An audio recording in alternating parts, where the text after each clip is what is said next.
हिमाचल प्रदेश में कॉफी की खेती पर छात्रों और किसानों के लिए कौशल उन्नयन और उद्यमिता विकास पर एक दिवसीय कार्यक्रम बिलासपुर जिला के घुमारवीं में आयोजित किया गया। आयोजन का मुख्य उद्देश्य हिमाचल में बड़े स्तर पर कॉफी की खेती की संभावनाओं की तलाश करना और इस क्षेत्र में पहले से किए गए कार्यों को आगे बढ़ाना था। ये कार्यक्रम राष्ट्रीय कृषि उच्च शिक्षा परियोजना की संस्थागत विकास योजना के सहयोग से डॉक्टर यशवंत सिंह परमार औद्योगिकी एवं वानिकी विश्वविद्यालय नौनी के नेरी स्थित बागवानी और वानिकी महाविद्यालय द्वारा आयोजित किया गया।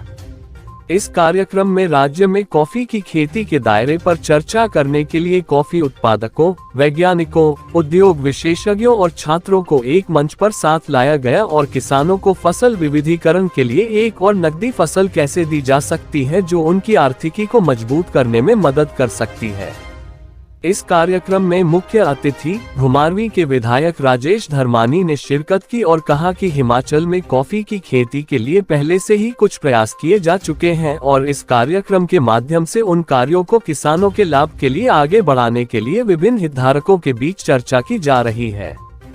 उन्होंने कहा कि बड़े पैमाने पर कॉफी की खेती को बढ़ावा देने के लिए किसानों को कॉफी की खेती से संबंधित सभी मुद्दों के समाधान के लिए विश्वविद्यालय के वैज्ञानिकों और उद्योग विशेषज्ञों के साथ जोड़ा जा रहा है। नौनी विवि के कुलपति प्रोफेसर राजेश्वर सिंह चंदेल ने कहा कि विश्वविद्यालय किसानों को सभी वैज्ञानिक सहायता प्रदान करेगा ताकि कॉफी की खेती को बढ़ाया जा सके। कॉफी किसानों के लिए फसल विविधीकरण में मदद करेगी और एक फसल पर उनकी निर्भरता कम करेगी। उन्होंने कहा कि विश्वविद्यालय जल्द ही कॉफी पर अनुसंधान गतिविधियों को बढ़ावा देने और राज्य के विभिन्न क्षेत्रों के लिए कॉफी की सर्वोत्तम किस्मों का पता लगाने के लिए नेरी महाविद्यालय में एक प्रदर्शन मॉडल स्थापित करेगा। डॉक्टर वाइस परमार यूनिवर्सिटी और जो नेरी में इंस्टीट्यूट है उसके सहयोग से एक फार्मर के साथ इंटरेक्शन हुई जिसमें डॉक्टर राजेश्वर चंदेल जी जो वाइस चांसलर हैं और डॉक्टर कमल शर्मा जी हैं, डॉक्टर के.एस. चौहान जी हैं, इन्होंने इसमें हिस्सा लिया और एक्सपर्ट के तौर पे इसमें हमारे साथ बेंगलोर से जो बड़े फार्मर हैं वहाँ पे वो भी यहाँ पे हमारे साथ जुड़े थे, एक ऑनलाइन जुड़े थे, मिस्टर स्वैन और प्रियंका जी और डॉक्टर अरुण भारद्वाज जी उन्होंने भी इसमें पार्टिसिपेट किया और वहीं पे हमारे जो लोकल फार्मर्स हैं उन्होंने भी इसमें हिस्सा लिया। ये करीब 15 साल पहले हमारे यहाँ स्थानीय जो फार्मर भी हैं, साइंटिस्ट भी हैं, हमने प्रयोग किया था डॉक्टर विक्रम शर्मा जी ने अपने घर पे। उन्होंने एक रिसर्च के तौर पे कुछ कॉफ़ी प्लांट्स लगाए थे और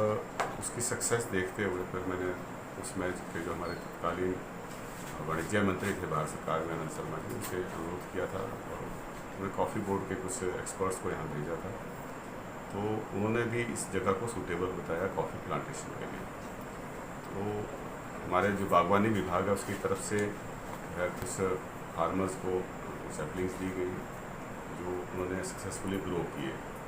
लेकिन उसके मार्केटिंग की जो है प्रॉब्लम आ गई। जब उसकी फ्रूट्स आना शुरू हुए, बीज तैयार हो गए, उसको कैसे उसकी मार्केटिंग की जाए उसकी कोई व्यवस्था नहीं थी और उसका परिणाम ये निकला कि कुछ लोगों ने उसको प्लांट्स को काटना शुरू कर दिया, कहीं काट दिए और कहीं पे बचे हैं। तो हमारी ये कोशिश है कि उसको हम बचाएँ भी और आगे उसको प्रोपेगेट भी करें और उस कॉफ़ी कल्टिवेशन को बढ़ाएँ, क्योंकि अच्छी कैश क्रॉप हिमाचल के लिए यहाँ पे हो सकती है, क्योंकि नॉर्थ इंडिया में कहीं कॉफ़ी प्लांटेशन अभी होती नहीं है। हिमाचल का एडवांटेज ये है कि हमारे पास हर तरह के क्लाइमेटिक जोन्स हैं और हर तरह के क्लाइमेट यहाँ पे हैं, अलग अलग जगह के अलग अपना महत्व है। तो कुछ एक जगह यहाँ पे हैं जो रोबस्टा कॉफ़ी लग सकती है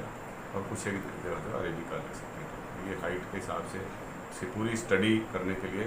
हमारे माननीय कुलपति साहब ने इन्होंने उसमें हामी भरी है। इसमें रिसर्च जो बैकअप है वो यूनिवर्सिटी की तरफ से दी जाएगी और उसका प्रोसेसिंग का और उसका कैसे हम इंडस्ट्री तक उसको पहुंचाएं, कैसे उसकी मार्केटिंग करें, कैसे उसका एक अलग से ब्रांड बनाएं, उसके लिए हमने डॉक्टर अरुण भारद्वाज जी और स्वयं और प्रियंका जी हैं, जो स्पेशल तौर पे उनको चिकमंगलूर कर्नाटक से यहाँ पे इस कार्यशाला में भाग लेने के लिए बुलाया था, उनका सहयोग भी हम इसमें लेंगे। तो एक बहुत बड़ी संभावना हिमाचल प्रदेश में है। इसमें बिलासपुर का कुछ हिस्सा, कुछ कांगड़ा का, सोलन का बहुत बड़ा हिस्सा इसमें आ सकता है, सिरमौर का बहुत बड़ा हिस्सा इसमें आ सकता है, कुछ हिस्सा मंडी का आ सकता है। इसमें आने वाले समय में एक नई कैश क्रॉप हिमाचल को मिल सकती है और इसके ऊपर काम करेंगे। आने वाले समय में रिसर्च की, जब हमें रिसर्च की कुछ फाइंडिंग्स मिल जाएंगी यूनिवर्सिटी से, तो उसको हम माननीय मुख्यमंत्री जी और हमारा जो मंत्रिमंडल है उसके सामने भी रखेंगे, ताकि उसको फिर हम एक अलग से एक जो हमारी बागवानी नीति है उसमें भी शामिल कर सकें और नए जो इंसेंटिव्स के साथ हम किसानों के सामने, कॉफ़ी ग्रोवर्स के सामने जो है लेके जाएँ, ताकि इसको हम बढ़ावा दे सकें और एंड टू एंड हम फार्मर्स को सपोर्ट कर सकें, बिगिनिंग से एंड तक। घुमारवीं में आज कॉफ़ी विषय पर थी, कैसे हिमाचल प्रदेश में कॉफ़ी की संभावनाओं को तलाशा जाए। यहाँ के सम्मानीय विधायक श्री राजेश धर्मानी जी के विशेष प्रयास से आज विश्वविद्यालय ने ये कार्यक्रम किया, जिसमें हमारे दक्षिण से जो कॉफ़ी के प्लांटर्स हैं, बड़ी प्लांटेशन जिनके पास है, जिनके पास इंडस्ट्री है, जिन्होंने बिजनेस मॉडल एस्टेब्लिश किए हैं, ऐसे मिस्टर विंसेंट, उनकी श्रीमती प्रियंका और हिमाचल प्रदेश के रहने वाले जो बेंगलुरु में रहते हैं ऐसे कटारू भारद्वाज, ये 3 एक्सपर्ट दक्षिण से आए थे। और यहाँ क्योंकि विभाग ने लगभग 7-8 वर्ष पहले यहाँ कॉफ़ी प्लांटेशन करवाई थी, तो धीरे धीरे क्योंकि मार्केट प्लान उसमें हो नहीं पाया था, तो आज वो पौधे फ्रूटिंग पर आ गए हैं, बेरी निकलना शुरू हो गई है। बट उसके साथ साथ उसको मार्केटिंग कैसे हो, उसकी संभावनाओं को कैसे तलाशा जाए, विश्वविद्यालय और किसान मिलकर साथ ये काम को कैसे बढ़ाएं, तो इस विषय पे आज चर्चा हुई है। तो हमारे नीरी महाविद्यालय जो है, उन्होंने पूरा प्रयास किया यहाँ किसानों को, इस क्षेत्र के किसानों को इकट्ठा करने का, और आने वाले समय में इनको कैसे हम दक्षिण में जो हमारे एक्सपर्ट आए, कॉफ़ी ग्रोवर्स भी हैं, कॉफ़ी एक्सपोर्टर्स भी हैं, इनके साथ कैसे इनको लिंकअप किया जाए और फाइनल प्रोसेसिंग तक इसको कैसे लेके एक हमारा कैश क्रॉप यहाँ बन सके,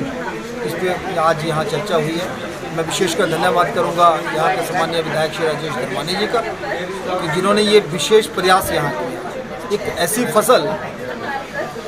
जो जिसकी संभावनाएं, जिसको हम अभी तक नहीं देख पा रहे थे, उन्होंने इसको सोचा और 3 एक्सपर्ट्स को मुंबई कर्नाटका से, चिकमंगलूर से यहाँ बुलाया। मैं उनका भी आभार व्यक्त करता हूँ और मैं विश्वविद्यालय की तरफ से सभी किसानों को और इन सबको यहाँ पर विश्वास दिलाता हूँ कि विश्वविद्यालय इस काम को आगे रिसर्च के माध्यम से बढ़ाएगा, ऐसा मेरा विश्वास है।